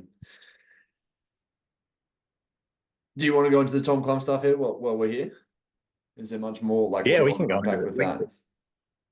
So anyone that's getting into archery or has problems with target panic, or just wants to learn more about form, function, and longevity in archery, I would absolutely recommend they download or jump on and purchase the Solid Archery Mechanics course. Mm-hmm. I did it in person with Tom. I thought about buying a course online, but then actually got an opportunity to go and do the course with Tom in 2023. And I can only thank Ben Marr for inviting me along on that. I owe him a big cheers for getting me into that clinic, because it's given me a lot of confidence in my shooting. But Tom basically goes through and teaches proper form, proper alignment in terms of skeletal alignment, muscular function through the shot, and highlights pros and cons, or highlights all the pros to do with why having good form is important for being able to shoot for a long time. Like if you have poor holding position in your anchor, it's going to mess with your shoulders. You could end up with some serious health issues and mobility issues in your shoulders. Definitely. Whereas if you shoot recurves or longbows with good technique, having good technique actually allows you to shoot higher draw weight more comfortably. Yeah. So I remember watching Adam. Adam went through it probably 4 years ago, and just watching his whole stance change, how he was shooting, everything changed for him, and he became just so much more accurate and more consistent with what he was doing just by taking the course. Yeah, absolutely. And it can be even down to little things like stance. Like when I was at Apex over the weekend, I talked to Michael. I just said, I've got one of my bows there. Do you want to have a shot of it quickly while I've got it here? Sort of, because he's working on a Sage at the moment. He's at 40 pounds. He's got to be at 55 for his state forest work that he wants to do. Yeah. And he wants to get a custom one built. I said, all right, show me your shot with this. This is 50 pounds. So it's 10-pound jump for him. And he's, I said, all right, show me your stance. And he had a couple of shots down the lane there at Apex. And I was like, all right, cool. Your upper body from your waist up is spot on. Like you've got good holding position, you're transferring, getting your elbow inside the string line really well. The only thing I want you to change is your feet. And he said, oh, what's up with my feet? I said, you're shooting with a neutral stance at the moment. A neutral stance in your feet means both of your feet are essentially straight along a line to the target. Yeah. So if you were to draw a line or put an arrow on the ground, your feet or your toes are both on that line. Are both on that line, yeah. And so Tom taught us in the clinic to shoot with an open stance. Yeah. And an open stance is essentially having in your front foot, having it slightly further back than your back foot. So so have a gap between your toes and that line to the target. And essentially what that does is open front-facing hip as a pointer as well. Yeah, so you're opening your hip angle to the target, opening your shoulders a little bit, and by then having to close it to get bow to shoulder alignment at anchor, because you've got to close it, you get some torsional rigidity in your stance, and it widens your base of support. So if it does get windy, you're not going to get blown off balance. Yep. You can rock on your toes or on your heel, either way that you need to go, depending on which way the wind's coming. Definitely. So shooting with that open stance, and I told him just shoot with an open stance and see if you feel the difference. And he had a couple of shots with an open stance, and I said, you'll definitely notice the difference more when you're out on uneven terrain than here in the shooting lane. Like, you barely ever get a flat spot to stand when you're trying to shoot an animal. There's always a rock or a stone or a bit of slope or something, and having that open stance in your hips really helps stability in how you set up. So that was something we took from the course, and Tom made important points with it. Definitely. I think there's actually Speedy reached out to me a few years ago, rest his soul. But yeah, he reached out to me a few years ago just on a video that I put up, and he goes, "Mate, you're shooting with a closed stance. Like, here, open it up and do it like this." And it was a great little. This is probably 4, maybe 3 years ago, like a long while ago. And so it was a good like change for that first time. It's something that just is instinctual now for me, just to always set my feet just that little bit spread apart. It makes so much sense because Yeah, I always think about when you're yeah, doing something like a lunge, for instance, or if you're walking on a tightrope, it's really hard to stay steady, right? Versus if that's you're right. on train tracks with your legs, it makes it a lot more stable with your stance. So same sort of concept. When you're bracing Yeah, absolutely. yourself, you don't want to be on that tightrope. That's when you are going to be swaying all over the place. Yeah, definitely. And that walking on a tightrope is perfect analogy for a closed stance where you can just get blown over by the wind because you have nothing to rock on. You've got not a wide base of support there, so it's easier to be unstable. So Yeah, yeah, that's a good one. I like that. definitely. Up here for thinking, bro. It does. The other,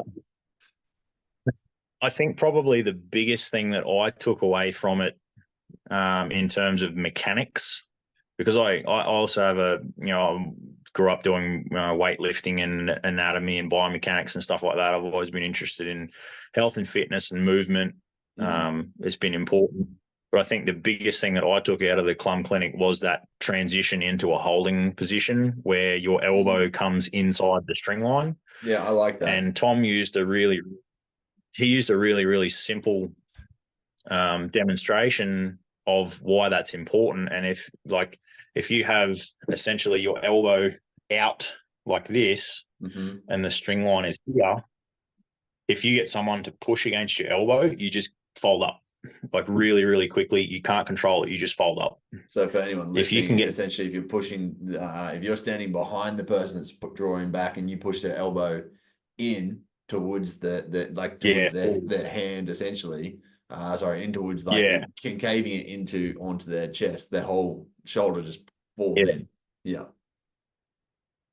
But if you can get into a position and it's a wrist thing as well as an actual scapular engagement thing, if you can get into proper alignment and get your elbow inside that string line, so at full draw, if your elbow point is closer to your ear than it is your knuckles, so on the ear side of your wrist rather than out on your knuckle side of your wrist, if it's on that inside and inside the string line, it creates an even sided triangle between your string hand and your shoulder, and then the same thing between your fingers and the bow and your front shoulder and your arm and the bow. So you have this even sided pair of triangles, and it's a really strong position to hold in.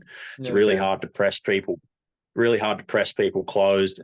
And a lot of the guys in the clinic that I did, when we learnt that position and how to get into that position and then went out afterwards and shot bows, we were all like, this bow feels 10 pounds lighter than what it did before I got here yesterday. Yeah. Wow. Like, because you've got that strong bone to bone press, Yeah. and like you would know this from CrossFit stuff that you've done in terms of holding overhead things, loading onto elbows and into shoulders, or in archery across your scapula and on along your bones in your forearm, on your bow arm.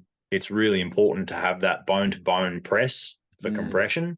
Yeah. And then in your forearm and your fingers of your bow hand, have that muscular strength there for the tension side of things. And then the bow is the rest of the tension in the equation. So once you get that elbow inside the string, everything balances a lot more evenly and easily, and you can hold a heavier bow much easier.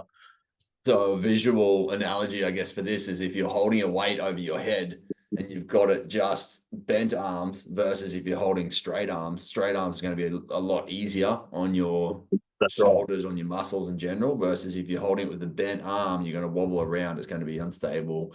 You're eventually going to drop it on your head. Like, it's just not going to be as good a position compared to when you're stacked. You actually just find a comfortable position that you can sit in when your shoulders are locked in place or full extension. Your elbows are full extension, your wrist is locked in place. It just makes it a lot simpler. So yeah, definitely. And if there's a point where you get down, if there's a point that you can get down here, and if you want to work on it, I can go through all this stuff and we can video it, and you can post some things and actually show people, like do a little demo, and I can do some diagrams and stuff, and we can make it a real teaching thing for good holding position with trad bows if guys are keen to actually learn it. But yeah, otherwise definitely have a look into the solid archery mechanics course. It's really, really informative for all the physical side of it, the mechanics, body structure, alignment, form side of things. Yeah, so, definitely. We actually didn't talk about a few of the different bows. You did mention your taipan before. What is the taipan? Yeah, the taipan, for the guys on video, the taipan is a takedown. It's a rear mount takedown.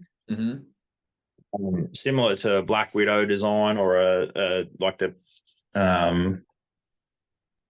PMAs, those rear mount takedown Widows that they've got out, or the Stalker Vortex is another one that has that rear mount limb design. And there's a few others that are started. Is it your only takedown? It is my only takedown at the moment, in a sense that it is strictly a takedown. I don't do a one-piece version of it. The emus I can do as a two-piece takedown. I can do a sleeve style takedown piece in the riser of those, but this is actually just a full-on dedicated takedown recurve. I don't do a one-piece. So, but yeah, I like the rear mount design. I like the really aggressive looking sort of pointed riser on them. Yeah. And then almost like a drill point. Yeah, it's just kind of looks like snake's fangs. And I wanted to, like, it got called the taipan. Oh, that, and it's got static recurves, really, really tight hooked static recurves, which also kind of look like snake's fangs as well. But I was always fascinated with coastal taipans because they're just an aggro snake. Yeah. And I just wanted to build a bow that had that kind of attitude to it. And, putting the tight recurves on it and the pointed riser, it just kind of fit. So yeah, that's how that got called the taipan. But it that one took the longest to get out of prototyping. It took me 3 years to prototype that bow. It took a lot of development. How many takes do you reckon that actually was within the 3 years? I did 6 different limb forms.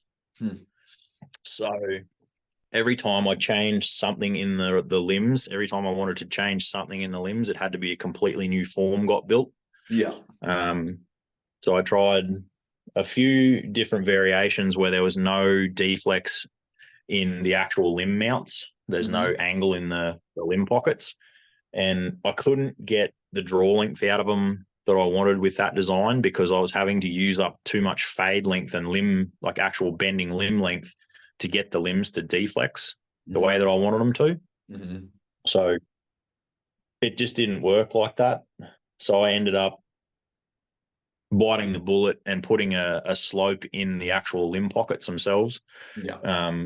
So the vertical axis of the bow, the limb pockets are slightly deflexed, and then the limbs themselves are actually glued up flat off the blocks in the fades where the bolts go through.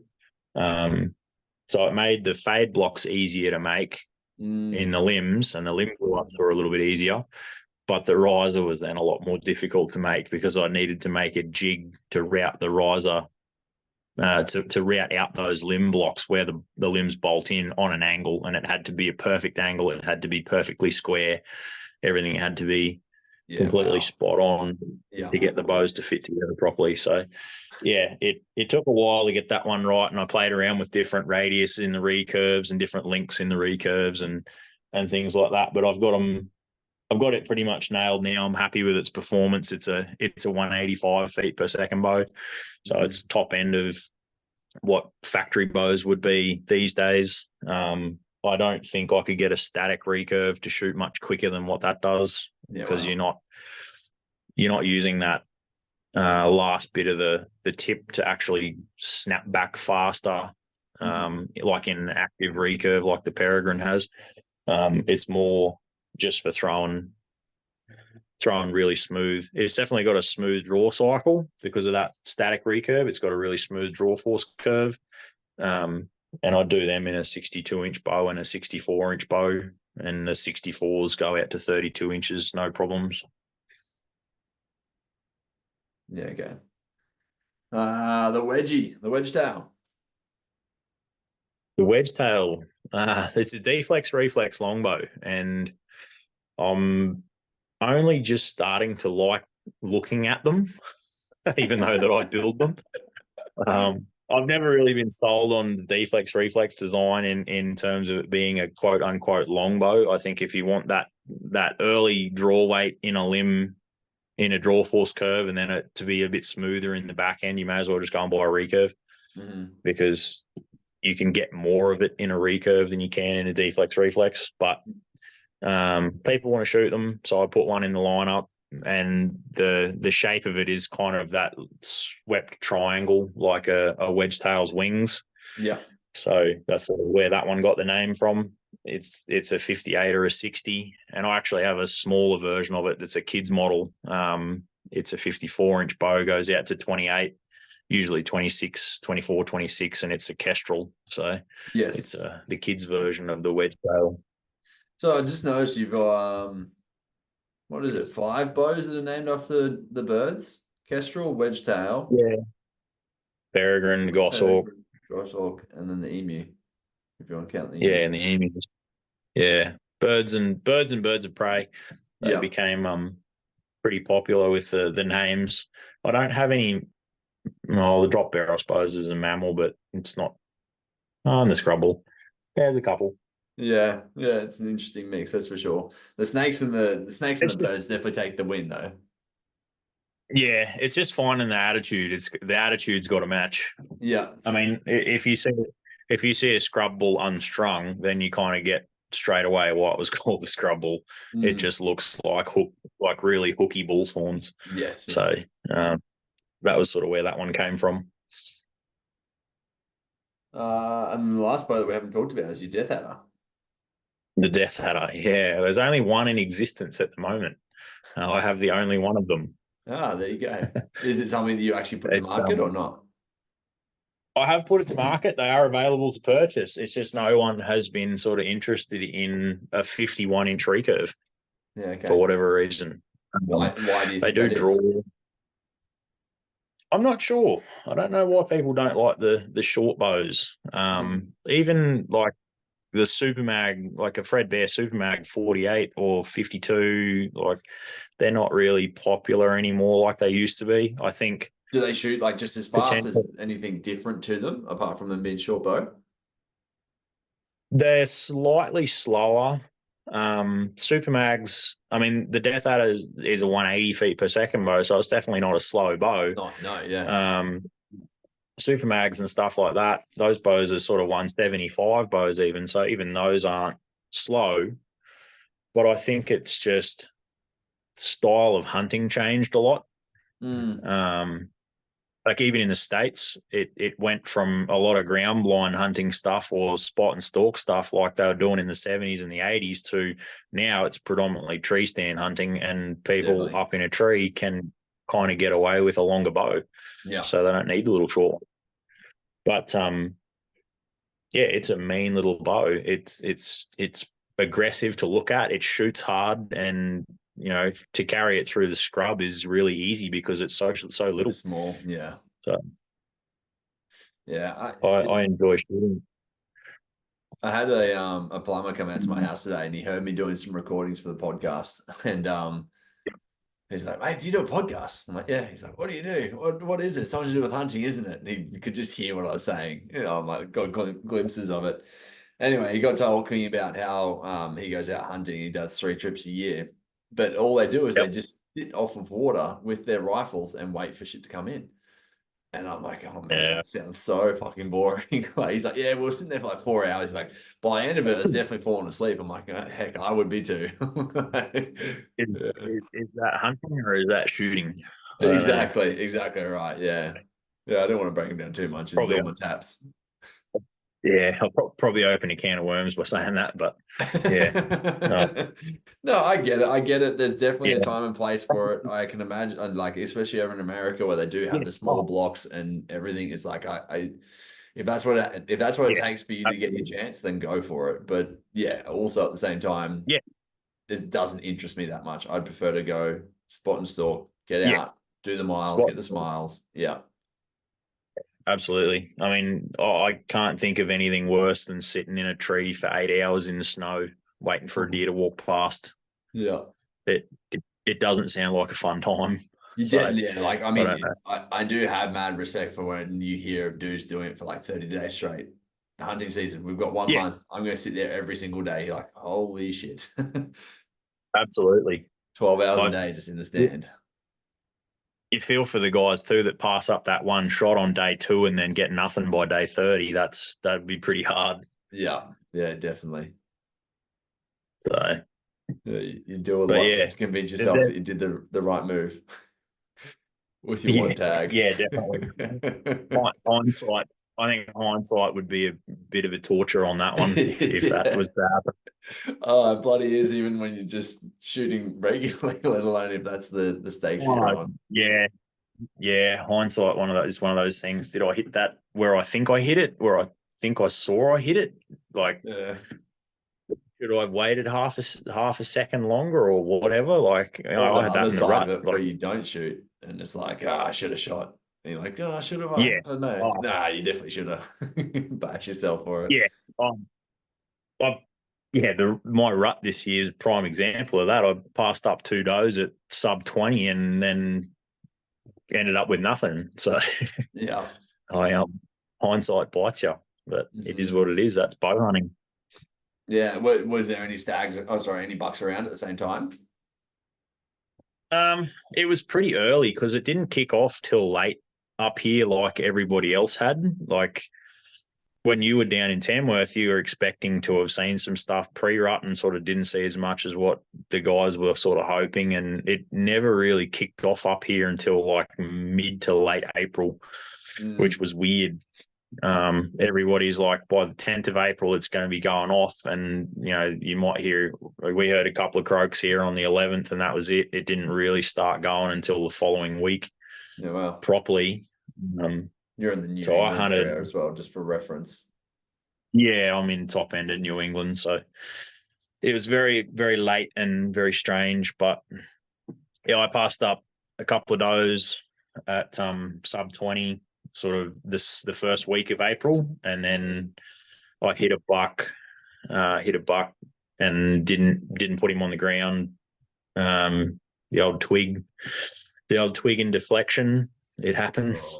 Oh, It's bow hunting. painful. Yeah. Yeah. Exactly. Yeah, it's a shitty feeling, but it's reality, and it's the reality of what we do. But Mm. I know that deer's not in it. He's not worse for wear. Really, he shrugged it off and ran up a giant hill, so I know he's fine. Yeah. I'll try and get him next year, hopefully. But Yeah. Anything running uphill is not a good sign for the shot or for the shot placement, right? You're like, God damn it, that's not good. yeah, if they've got enough in them to run uphill, you didn't hit them. You didn't do anything. Yeah. No, he's yeah, I know he's fine. I know he'll be all right. He would have broke the arrow out and was rolled on it, snapped it off, brushed it on Yeah. a tree or something, and kept kicking and kept cruising around. So I might see him next year, hopefully. Mm. But yeah, that's bow hunting. That's how it goes. Yeah, exactly. Well, maybe give us, to It finish is it what up it is. with, give us a story, one of your favorite bow hunting stories. Um, oh, there's been a few. Probably, I mean, I'm lucky now that I've moved down here. I've made some good friends in the New England area, and they've been nice enough and to invite me out on their blocks. And probably one of the best days was getting my first pig with a longbow and having all of the boys watch it Yeah, good. down on Bailey's place. That was pretty cool. Yeah. I shot a little sow, probably 45 kilo pig, nothing massive, nothing to write home about. With a prototype high speed, a wooden arrow that I planed out myself and Yeah. fletched and made completely. So I made the bow, made the arrow. The only thing I didn't make was the broadhead. And yeah, the boys got to watch me stalk that pig and stick an arrow in it and then get photos with it afterwards. So that was pretty special. I was going to say, it must be a pretty satisfying feeling, right? Like it's a satisfying feeling as it is to shoot an animal and harvest it, do what you want, like take the meat and enjoy that process, right? But to make your bow from scratch, make your arrows from scratch, do literally everything, the time and effort that puts into that, and the amount of time and effort that goes into stalking and learning Yeah. how to do the process of bow hunting, and then to actually do it in front of mates, like, yeah, that I can imagine that would be a fucking great feeling.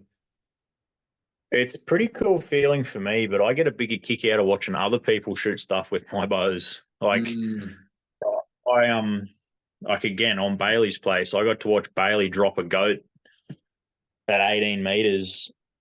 Well, I don't think that one was at 18. It might have been at 12 with a prototype taipan in the long limb version. It wasn't even released yet. I hadn't released it on. I wanted him to carry it around for a day, see what it was like to carry around, see what it was like actually to have out in the bush and get someone else's perspective on it. And I got to watch him shoot a nice goat with that bow as a prototype bow. So yeah, that was cool. And he pretty Yeah, much wanted to buy it off me on the spot after that. So, proving it but works. yeah, seeing other people shoot stuff with my bows, or even just seeing them at comps, like people having them at comps is cool. Like you cruise around and see guys shooting my stuff is always good. And then yeah, having the kids do it now is cool. They, Ollie's 10 now, 9 when he did it. He shot a few animals last year at Bailey's. He's got the shortest shot that I've ever seen on anything. I think he puts Jack to shame. Even he could have stabbed the goat that he shot instead of actually shooting it. He was that close. And I got to stand 10 feet behind him when he did that, and that was his first crack at one. So it was pretty cool. Did it walk onto him, or he walked onto it? No, it was head down feeding in a blackberry bush, and just the rest of the mobs kind of moved away from that one goat that was left, and it just kept feeding. So I just kept telling Ollie to get closer, and he ended up smoking it like 45-degree angle, quartering away straight in the ribs. Yeah, wow. He shot that with in his the ribs. Yeah, he could have, yeah, no pun intended, but yeah, he could have stabbed it instead of shooting it, but he ended up shooting it, and I got it on film and everything. So, and I got to stand 10 feet behind him when he did it. Yeah, it was epic. Yeah, definitely a proud dad moment there. Yeah, absolutely. I mean, when I have all of them out with bows and they can all put stuff on the ground, that'll be cool, because they'll be arguing over whose turn it is. Yeah, So exactly. Yeah, paper, scissors, rock it'll for be everyone. good. Yeah, that's it. Blow a stalk at someone else's turn. Yeah, exactly. Well, dude, I really appreciate your time. Once again, I absolutely freaking love the bows. The girls love the bows. Like I said, it is a form of artwork. What you do, I really do enjoy it. What is your socials? I'm just trying to look it up now, but I've put my phone on flight mode, so I can't actually get to it. Yeah, no, that's all good. So my Facebook is Outlaw Custom Bows, and my Instagram is at Outlaw Custom Bows. Amazing. Makes it easy. And that's the best way to get in touch with you if someone is interested in any of the bows we talked about, or just interested in talking traditional archery with you, which I know you're a big fan of. Is that kind of the best places to reach out? Yeah, definitely. They're the easiest ones. So if people want to order through me, Facebook is definitely better than Instagram. If guys just want to have a chat about something or ask a question about something or an inquiry, then either is all good, either Instagram or Facebook. And then everything that I'm working on, usually each week, there'll be snippets of it go up on both of those pages, so people can sort of see how bows go together as they get built. Yeah. And then if someone commissions a custom order from me, I do give them more detailed photos of the bow building process, so they get to see how the whole thing goes together. So they can actually kind of watch it come to being, which is, I think it's pretty cool to show people the process. Yeah, here's a tree and here's how I'm going to turn into a bow. I think it's awesome. Yeah, definitely. Yeah, I do quite enjoy just watching the little snippets you put up of like the bow stuff, and I think it's it's definitely made it very easy for me to follow along tonight, because I understand exactly what you're saying. And when you're going through, I'm like, oh yeah, it's this picture, it's this process, or whatever. So yeah, definitely. If anything kind of glassed over or you went in one ear and you weren't really quite sure, go and have a look at Colin's page, and you'll understand a lot more about the bow building part that we talked about. Yeah. So I've got a website in the building process at the moment. Once that's up and running, it'll be a lot easier for people to see all the different bow models that I have, different options that they can get in each one of them, different timbers that I have access to, all of that sort of stuff, and then some galleries of just stuff that I have built in the past, so they can sort of see what timbers might look like in an actual bow, or what riser designs or what different riser accents and stuff might look like. So that's in the works. I've just got to get it up and running and get it all sorted, but it's a long process getting photos for everything catalogued and Definitely built out and organised. So yeah. Oh man, slow that's and awesome. steady on that one. Yeah, exactly. It's the online world is great, but at the same time, it can be frustrating. That's for sure. Yeah, technology's good until it doesn't work. Yeah, yeah, definitely. Or until you have to build something from scratch. That's always a bit tough. Yeah, that's it. Yeah. Oh well, bro. Appreciate you. Thank you again. Good to have you on. Yeah, cheers for having me. I appreciate the chat.